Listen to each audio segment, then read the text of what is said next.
বন্ধুরা অনেক রকমভাবেই পরোটা বানিয়ে খেয়েছেন। একবার এইভাবে ফুলকপির পরোটা বানিয়ে খেয়ে দেখবেন, খেতে অপূর্ব লাগে।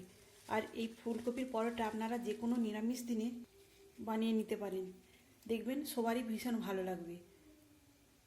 নমস্কার বন্ধুরা, সর্বাণী রান্নাঘরে আপনাদের সবাইকে স্বাগত।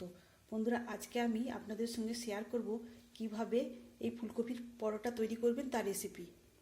আশা করি বন্ধুরা আজকের রেসিপি আপনাদের সবারই ভীষণ ভালো লাগবে। তাহলে চলুন বন্ধুরা, আর দেরি না করে রেসিপিতে যাওয়া যাক।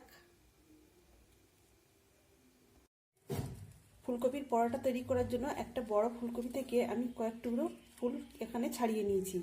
আর ফুলগুলো ছাড়িয়ে নেওয়ার পর আমি ডাঁটার অংশটা কেটে বাদ দিয়ে দিয়েছি। দেখুন, এখানে প্রত্যেকটা ফুলের ডাঁটার অংশ আমি বাদ দিয়ে দিয়েছি। আর এই ফুলকপিগুলোকে আমি পরিষ্কার করে ধুয়ে নিয়েছি। এখন আমি এই ফুলগুলো একটা গ্রেটারের সাহায্যে গ্রেট করে নেব।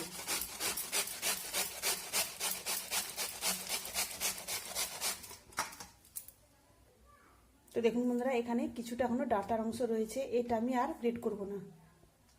তো দেখুন বন্ধুরা, এইভাবে আমি ফুলের অংশটাকে গ্রেটারের সাহায্যে গ্রেট করে নিয়েছি। একই রকমভাবে আমি সমস্ত ফুলগুলো এইভাবে গ্রেট করে নেব। এখানে দেখুন বন্ধুরা, আমি সমস্ত ফুলের অংশটা এইভাবে গ্রেট করে নিয়েছি। আর যে ডাঁটার অংশগুলো পড়ে রয়েছে এগুলো আমি অন্য রান্নাতে ব্যবহার করব। এখন আমি এই গ্রেট করা ফুলকপিতে পরিমাণ মতো লবণ দিয়ে মেখে রাখবো। তো এইভাবে লবণ দিয়ে মেখে রাখলে ফুলকপিগুলো সফট হয়ে যাবে আর এর থেকে অনেকটাও জল বেরিয়ে আসবে। তা না হলে পরোটাগুলো ভাজার সময় পুর ভরা হলে সেই পুরের মধ্যে অনেকটাই জল বের হবে, তখন কিন্তু অসুবিধা হবে। তাই এভাবে আমি লবণ মাখিয়ে রেখে আমি এর থেকে জলটা নিংড়ে বের করে দেবো। এখানে আমি খুব সুন্দর করে লবণটা মেখে রেখেছি, সেই ফাঁকে আমি আটা মাখিয়ে নেব। তো এখানে আমার প্রয়োজন অনুযায়ী আটা নিয়েছি, তবে শুধু আটা নিইনি, অর্ধেক পরিমাণে আটা আর অর্ধেক ময়দা রয়েছে। আপনারা চাইলে শুধু আটা বা শুধু ময়দাও নিতে পারেন। এখন এর মধ্যে দিয়ে দিলাম পরিমাণ মতো লবণ, দিলাম চা চামচে হাফ চামচ চিনি, আর দেব 1 টেবিল চামচ রিফাইন তেল। এখন সব কিছু আমি হাত দিয়ে ভালো করে মেখে নেব।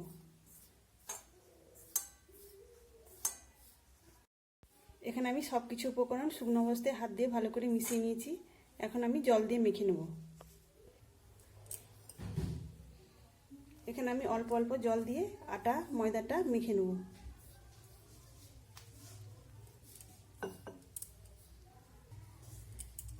এখানে আমি আটা ময়দাটা মাখার জন্য ঈষৎ উষ্ণ গরম জল নিয়েছি। আমরা সাধারণত রুটি বা পরোটা তৈরির জন্য যেভাবে আটা ময়দা মেখে থাকি সেইভাবেই আমি এটা মেখে নেব। তো দেখুন বন্ধুরা, এখানে একটা সফট ডো বানিয়ে নিয়েছি। এখন আবারও একটু হাতে রিফাইন তেল নিয়ে আমি উপরটাতে এইভাবে মেখে রাখবো। এভাবে তেল দিয়ে উপরটাতে মেখে রাখলে এটা আর শুকনো হয়ে যাবে না। এখন আমি এটাকে বেশ কিছুক্ষণের জন্য রেখে দেবো। সেই ফাঁকে আমি ফুলকপির পুরটা বানিয়ে নেব। এদিকে আমি ফুলকপিতে যে লবণ মাখিয়ে রেখেছিলাম, আর দেখুন অনেকটাই নরম হয়ে গেছে আর অনেকটাও জল ছেড়েছে। এখন আমি এটাকে নিংড়ে নেব। আর নিংড়ে নেওয়ার ফলে দেখুন কতটা এখানে জল বের হচ্ছে।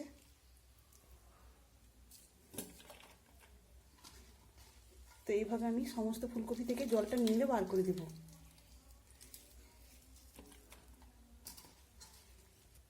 তো দেখুন বন্ধুরা, এখানে ফুলকপি থেকে বেশ অনেকটা পরিমাণেই জল বের হয়েছে। আপনারা চাইলে এই জলটা দিয়েও আটা মেখে নিতে পারতেন। আমি কিন্তু আগে আটা মেখে নিয়েছি, তাই এই জলটা আমি আর ব্যবহার করব না। এখন পুরটা তৈরি করার জন্য একটা ফ্রাইং প্যান বসিয়ে দিয়েছি। এখন দিব আমি পরিমাণ মতো সরিষার তেল। আজকে আমি পুরটা সরিষার তেল দিয়ে করব, আপনারা চাইলে রিফাইন তেল দিয়েও করতে পারেন। এখন আমি দিয়ে দিলাম হাফ চামচ গোটা জিরা, আর দিলাম গ্রেট করা আদা, আর নিয়েছি দুটো কুচানো কাঁচা লঙ্কা। এখন সব কিছু আমি সুন্দর করে ভেজে নেব। আদার কাঁচা গন্ধ চলে যাওয়া পর্যন্ত আমি নেড়েচেড়ে এইভাবে ভেজে নেব। আর বন্ধুরা, আমি এখানে ফোড়নে হিং দিয়েছিলাম, সেটা স্কিপ হয়ে গেছে। আপনারা অবশ্যই হিং দিয়ে এই পুরটা বানাবেন, তাহলে কিন্তু পুরটা খেতে ভালো লাগবে। এখানে আমি প্রায় 1.5 মিনিটের মতো ভেজে নিয়েছি আর আদার কাঁচা গন্ধটাও চলে গেছে। এখন আমি গ্রেট করা ফুলকপিগুলো দিয়ে দেবো। গ্যাসের ফ্লেমটা আমি হাইতে রেখে ফুলকপিটাকে নেড়ে চেড়ে ভেজে নেব। যেহেতু আমি ফুলকপিতে লবণ মাখিয়ে রেখেছিলাম, তাই আর এখানে আমি লবণ দেবো না। এখন দিয়ে দেবো পরিমাণ মতো হলুদের গুঁড়ো। আমি ঝালের জন্য 2টো কাঁচা লঙ্কা এখানে দিয়েছি। আপনারা যেমন ঝাল খেতে পছন্দ করবেন সেই মতো ঝালের পরিমাণটা বাড়িয়ে কমিয়ে দেবেন। তো হলুদের গুঁড়ো দেওয়ার পর আমি আবারও নেড়ে চেড়ে এইভাবে ফুলকপিটাকে ভেজে নেব। তো নেড়ে চেড়ে নেওয়ার পর আমি 2 মিনিটের জন্য ঢেকে দিলাম। 2 মিনিট পরে ঢাকাটা খুলে নিয়েছি। ঢাকাটা খুলে নেওয়ার পর আবার একটু আমি নাড়াচাড়া করে নিলাম। আর এখানে মনে হয় সেদ্ধ হয়ে গেছে, কেননা আমি লবণ মাখিয়ে রেখেছিলাম, অনেকটাই সফট হয়ে গিয়েছিল। আর এখানে ফুলকপিটা যেহেতু গ্রেট করা, তাই সেদ্ধ হতে খুব বেশি সময়ও লাগেনি। আমি এখানে 1 চামচ ম্যাগি মশলা দেবো। আপনারা চাইলে জিরে ভাজা গুঁড়ো করে নিয়ে দিতে পারেন, আর তার সাথে দিতে পারেন গরম মশলা, তাহলেও কিন্তু পুরটা ভীষণ খেতে ভালো লাগবে। ম্যাগি মশলাটা দিয়ে আমি আবারও একটু ভালো করে নেড়ে চেড়ে নেব।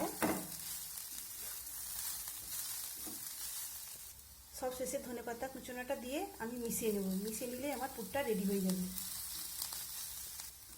তো দেখুন কত সুন্দর ফুলকপির পুরটা বানানো হয়ে গেল। এখন এটাকে আমি নামিয়ে রাখবো। যেহেতু নিরামিষভাবে পুরটা বানানো হচ্ছে, তাই অবশ্যই ফোড়নে আপনারা হিঙের ব্যবহারটা করবেন। এদিকে মেখে রাখা ডোটা আমি আবারও একবার ভালো করে মেখে নেব।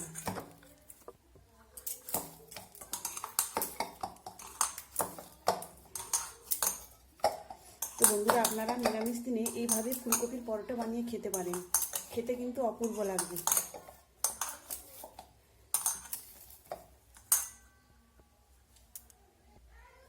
এখন এই ডোটা থেকে আমি লেচি কেটে নেব। তবে লেচিগুলো খুব ছোটো করে কাটবো না, একটু বড় বড় সাইজেরই আমি লেচিটা কেটে নেব।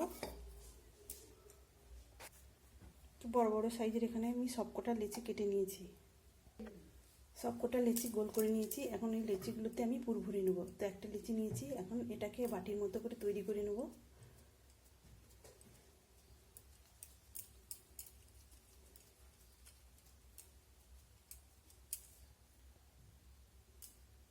এই সাইডটাতে একটু পাতলা করে রাখতে হবে।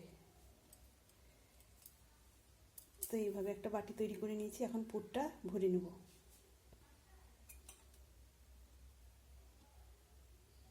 এক চামচ এখানে পুর দিয়েছি। এবার আমি এইভাবে পুরটাকে ভরে দেওয়ার পর মুখটাকে সিল করে দেব।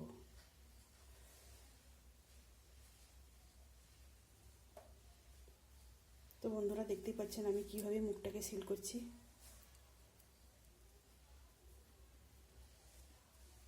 তো এইভাবে একটা আমি পুর ভরে নিলাম। নিয়ে এটাকে আমি আবারও গোল করে নেব। তো একটা পুর ভরে নিয়েছি, একই রকমভাবে আমি সবগুলোই পুর ভরে নেব।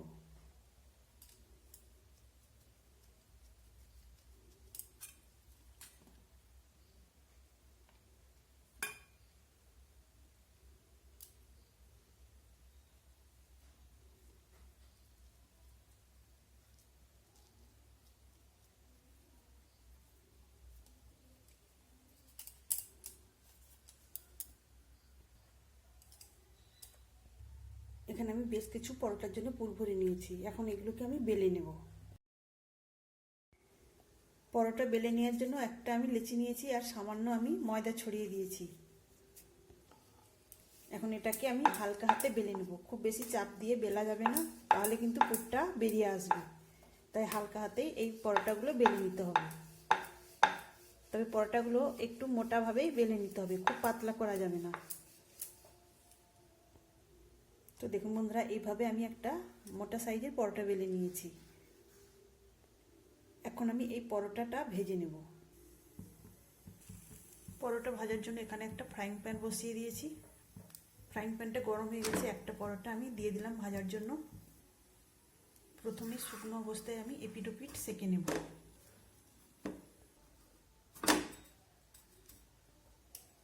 এখানে আমি শুকনো অবস্থায় পরোটাটা এপিট ওপিট সেঁকে নিয়েছি। এখন আমি এর উপর থেকে তেল ব্রাশ করে নেব। তো উপর থেকে আমি তেল ব্রাশ করে দিচ্ছি। আপনারা চাইলে এটা ঘি বা বাটার দিয়েও ভেজে নিতে পারেন। পাশটা তেল ব্রাশ করে দিয়েছি, এখন আমি উল্টে দেবো। তো এই সাইডটাতেও আমি একই রকমভাবে তেল ব্রাশ করে দেব।